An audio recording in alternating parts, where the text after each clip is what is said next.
Welcome to The Explainer. Today, we are totally pulling back the retail curtain to uncover the secret operational science that stores use to capture your attention, guide your every step, and, well, ultimately, open your wallet.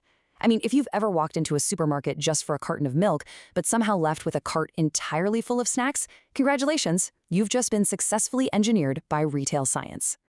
So how exactly do retailers pull off this balancing act, maximizing their profits while making sure you actually enjoy the shopping experience? As shoppers, we love to think we're acting entirely on free will. But the truth, we're wonderfully predictable. Behind the scenes, there is a massive amount of hidden math, strategy, and psychology working flawlessly to make sure the store makes money, all while making you feel like you're just enjoying a casual afternoon of browsing. All right, let's dive into Section 1, the merchandising master plan, basically the brain of the whole operation. Before a physical item ever even touches a shelf, it starts as a philosophy. And this merchandising philosophy is absolutely crucial. It's the rock-solid foundation for every single decision a store makes. It dictates not just what is sold, but how it's sourced, how much it costs, and how it's presented to you. It is the literal DNA of the brand's image.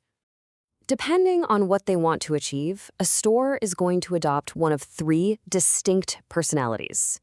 Think about it. A grocery store leans heavily customer-centric, right? They're playing the dependable best friend to keep you coming back for staples. A luxury boutique? They are profit-centric, focusing purely on high margins and exclusivity.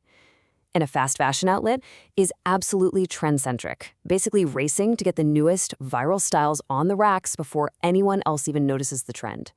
Now, turning all of this abstract data into actual physical products requires a strict four-step engine.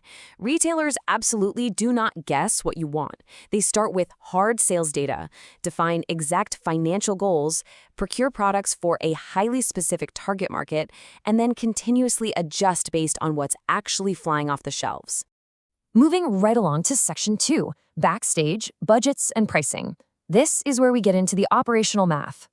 Okay, this is where the creative side of retail slams right into cold, hard mathematics. A merchandise budget acts as a strategic guardrail. It factors in historical trends and meticulously calculates open-to-buy limits, which is essentially a strict, hard-capped allowance a buyer gets to spend on new inventory. And get this, they even budget for failure, pre-planning markdowns for the items they know just won't sell. To keep those shelves looking full without bleeding money on storage space, retailers rely on exact financial controls. Through something called ABC analysis, they prioritize their biggest moneymakers, the A items, ensuring they literally never run out. They might even use just-in-time methods, ordering stock at the absolute last possible second to avoid paying for expensive, dusty warehouse space. When it comes to pricing, stores will usually pit two contrasting strategies right against each other. Think of skimming like a brand new tech gadget release. They start the price sky high for eager early adopters, then slowly lower it over time. Penetration pricing is the exact opposite. They come in incredibly cheap to steal customers away from competitors and aggressively dominate the market share early on. And then there's the classic 999. This is psychological pricing at its absolute finest. Setting a cost just one tiny unit below a round number literally hacks our brains. Because our eyes read from left to right, hitting that 9 first makes our subconscious instantly categorize the item into a cheaper price bracket. It's a microscopic mathematical manipulation, but it has a massive real-world sales impact. All right, let's step out of the back room. Section 3, designing the store experience. We're moving from backstage to center stage. Before a single box is unpacked, retailers meticulously map out things like foot traffic and atmospheric lighting to control how you physically navigate the room.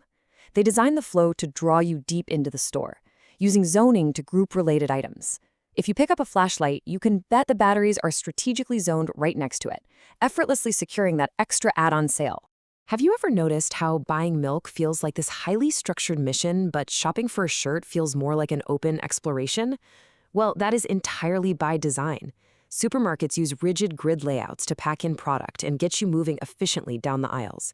But fashion retailers use free-flow layouts. They intentionally break up your line of sight so you wander around, get a little lost, and discover items you didn't even know you wanted. And for those massive department stores, they use alternative spatial layouts to make sure you are gently guided past as much merchandise as humanly possible. The loop or racetrack layout, think of the windy maze-like path in an IKEA, forces you to walk a primary circular path, exposing you to every single department before you can finally escape to the checkout. The spine layout, on the other hand, acts like a main highway, with smaller exploratory roads branching off of it. The overarching goal of all these spatial elements coming together is to create what's called an image mix. This seamlessly communicates exactly who the brand is. I mean, it's the products they carry, sure, but it's also the curated playlist bumping in the background, the lighting level, the specific color scheme, and even the exact phrasing the staff uses to greet you at the door. It all blends into one cohesive identity.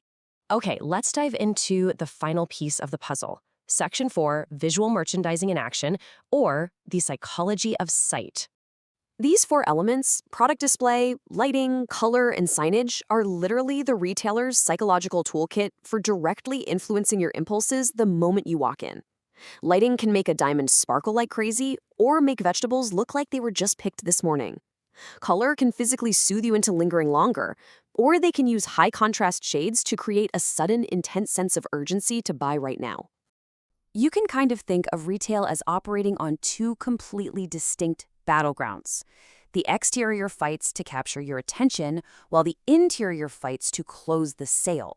Those massive window displays and bold outdoor signs, that's the bait.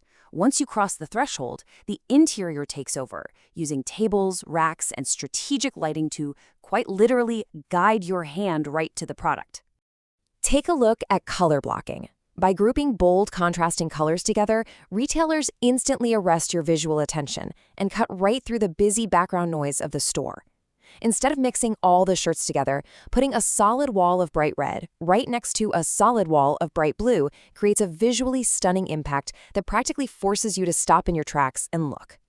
And, even those physical signs telling you about a sale, they are scientifically placed exactly at eye level to guarantee you don't miss the promotion. But a beautifully designed store with cheap, flimsy paper signs immediately loses its premium feel, right? So retailers carefully choose materials like real wood, metal, or high-grade plastics to ensure even the directional signs reinforce their entire brand image. Ultimately, all of this operational math and visual design we've talked about, it all comes together on one master document, the planogram. This is the retailer's ultimate blueprint. It dictates exactly which shelf, which row, and which facing every single product gets. It ensures those highly profitable A items we mentioned earlier are placed perfectly at eye level, where you literally can't miss them.